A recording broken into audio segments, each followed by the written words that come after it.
Bonjour à tous, ici on va faire la dérivée de la fonction f de x est égale à 3 sinus au carré x moins 5 cosinus au cube x. Premièrement, ce sont des fonctions trigonométriques. Un petit rappel des fonctions trigonométriques de base. La dérivée de cosinus, c'est moins sinus. Et la dérivée de sinus x, c'est cosinus x. Alors bien sûr, on va faire la dérivée en suivant bien sûr le symbole des dérivées. Première chose, je dis, est-ce que j'ai une addition-soustraction? Oui, j'en ai une soustraction. Ça veut dire que je dois faire, c'est-à-dire la règle des dérivées des termes. Donc j'en ai deux termes ici. Premier terme ici, et le deuxième terme. Alors, premier terme, il est compliqué, le deuxième aussi, je leur redonnerai deux noms. Lui, je l'appellerai P, et lui, je l'appellerai Q, parce que ce sont compliqués. Donc, je commence par dériver P. Donc, j'écris P égale 3 sinus au carré X. Alors, je dois dériver ça, le premier terme. Ben, bien sûr, ici, je dois éclaircir la situation, parce que sinus au carré, le carré sur quoi? Sur le sinus ou le X. Ici, il est sur le sinus, parce que ça. Alors, je vais éclaircir la situation en l'écrivant comme ça. J'écrirai 3 sinus x au carré comme ça. C'est-à-dire, je mettrai des parenthèses comme ça, tout est clair. Maintenant, je vais dériver le P maintenant. Ben, je reviens encore au symbole d'EP. Est-ce que j'ai une addition ou soustraction dans le P? Non, j'en ai pas. Est-ce que j'ai une multiplication ou division? Oui, j'ai une multiplication, elle est là. 3 fois. Eh bien, j'ai une multiplication. Seulement, cette multiplication ne compte pas. Pourquoi elle ne va pas compter? Parce que le 3 est un coefficient. Et on l'avait déjà dit. Quand vous avez un coefficient dans un facteur, eh bien, la multiplication ne compte pas. Donc, cette multiplication ne compte pas, on va l'enlever. C'est comme s'il n'y avait pas de multiplication. Et là, il n'y a pas de multiplication. Donc, s'il n'y a pas de multiplication, c'est que j'ai une chaîne. Alors, chaîne, donc je dois faire la dérivée en chaîne. Et quand on a une chaîne, eh bien, la fonction phi, c'est celle qui est dans les parenthèses. Donc, c'est celle-là, c'est U, le sinus x. Et la fonction mère, celle qui n'est pas dans les parenthèses, c'est par exemple le 2 qui est une puissance. Mais on ne doit pas oublier le 3. Alors, voilà, je vais les écrire maintenant ici. J'écris ici V est égal à 3 U au carré. Parce que c'est une fonction puissance, et le 3 qui multiplie, on doit le mettre avec la phi. Toujours le coefficient par avec la phi. Et j'ai U. U est égal à quoi? Sinus x. Ben maintenant, je vais dériver chacun. Je dérive V'. La dérivée de V, c'est quoi? C'est 3 U au carré dérivé. Alors bien sûr, le 3 c'est un coefficient, je dois le sortir. Donc je le sors de la dérivée. Ça serait U au carré dérivé. Maintenant, je dérive U au carré, mais ça, vous le savez, c'est une fonction puissance la plus facile de toutes. Ça me donnerait 2U. Donc ça me donnerait 2 fois 2U. Je fais un peu le ménage, 3 fois 2, c'est 6, ça me donne 6U. Ben voilà, j'ai dérivé la mère. Donc là, je vais l'écrire ici. J'écris ici V' est égal à 6U.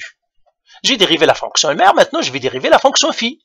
Alors que la dérivée de la fonction phi ici, donc tout simplement, je dois faire U', ça veut dire que je dois dériver la fonction sinus x. Mais que la dérivée de la fonction sinus, on le sait, c'est cosinus. Donc U', c'est cosinus. Donc je l'écris tout simplement ici. U' est égal à cosinus x. Et là, qu'est-ce que je vais faire? La dérivée de P maintenant, je multiplie la dérivée de la mère avec la dérivée de la phi. Donc, je fais P' égale, la dérivée de la mère, c'est 6U, fois la dérivée de la phi, c'est cosinus x. Et ben voilà, je fais un peu de ménage, il n'y a pas beaucoup, c'est tout simplement le U, je le remplace, parce que c'est la phi, c'est sinus x, donc ça serait 6 sinus x, cosinus x. Ben voilà, j'ai dérivé P. Donc, ça c'est mon P'.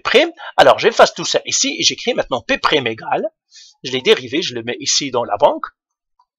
P', elle est égale à 6 sinus x, cosinus x. Et j'efface tout le reste. Ici. Maintenant, qu'est-ce que je vais faire? Je vais dériver Q. Donc, j'écris Q ici avec du noir est égal à moins 5 cosinus au cube x. Alors, lui aussi, qu'est-ce que je dois faire? Je dois faire ce que j'ai fait, je vais éclaircir la situation. Ça veut dire le cube ici, c'est sur le cosinus, donc j'écris moins 5 cosinus x exposant 3. Et là, je fais encore le symbole d'EP. Est-ce que j'ai une addition-soustraction? Non, j'en ai pas. J'ai un moins, mais ça, c'est pas une soustraction parce que c'est un coefficient. Est-ce que j'ai une multiplication? Ben oui, j'ai une multiplication. Ici. OK? Alors, cette multiplication encore, ici, c'est un coefficient. Donc, cette multiplication ne compte pas. Donc, quand on a un coefficient, la multiplication ne compte pas. Donc, c'est comme s'il n'y a pas de multiplication ici. Et là, si je n'ai pas de multiplication, c'est que j'ai une chaîne. Alors, la chaîne encore, la fonction phi, c'est celle qui est dans les parenthèses. Ça, c'est la fonction U. Et la fonction V, c'est celle qui est à l'extérieur. Eh bien, je vais les écrire ici.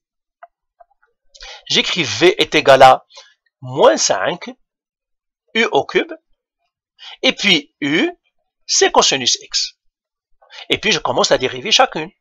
Donc là, je vais effacer ici, je n'ai plus besoin de ça. Et je vais dériver maintenant V. Donc, j'écris V'. Mais la dérivée de V', c'est moins 5 U au cube dérivé. Le moins 5, j'ai le droit de le sortir parce que c'est un coefficient.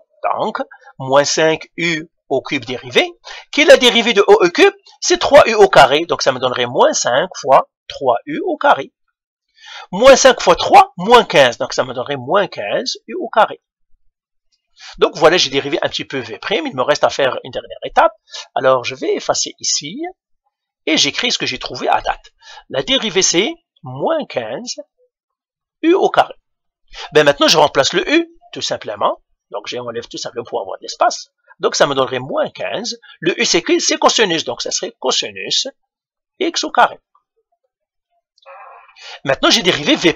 Alors là, je vais effacer ici, et j'écris v', ben voilà, je l'ai dérivé,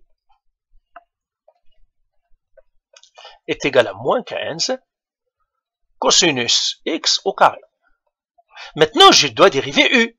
Mais u, la dérivée de u', c'est quoi le u? C'est cosinus x. Donc, j'écris cosinus x, dérivée de cosinus x. Alors, j'efface ça. Alors que la dérivée de cosinus, c'est moins sinus. Donc, ça me donnerait moins sinus x. Je multiplie la mère avec la fille. Donc là, ça serait q'. Donc, je vais le mettre maintenant. Voilà. La dérivée de q, c'est la dérivée de la fille, c'est moins 15 cosinus x au carré fois la fille, moins sinus x. Alors, moins 15 fois moins 1, c'est une multiplication, ça donnerait 15. Donc, ça me donnerait 15 cosinus x au carré fois sinus x. Ben voilà, j'ai dérivé q'. Alors, j'efface tout ça et j'écris q' ici. Donc, q' est égal à 15 cosinus x au carré sinus x. Alors, dernière chose, le ménage à faire, eh bien, ce carré-là, on va l'écrire comme les mathématiciens, on va mettre le carré ici pour économiser des parenthèses, ça me donnerait 15 cosinus au carré x sinus x. Et bien voilà, j'ai dérivé p et q. Ben maintenant, je vais dériver f, tout simplement. Maintenant, je fais f' de x, elle est égale, ben, p' plus q', donc je les additionne. Le premier terme, c'est 6 sinus x cosinus x. Et le deuxième terme, c'est 15, c'est plus 15, cosinus au carré x, sinus x. Ben voilà ma dérivée. Allez, bye.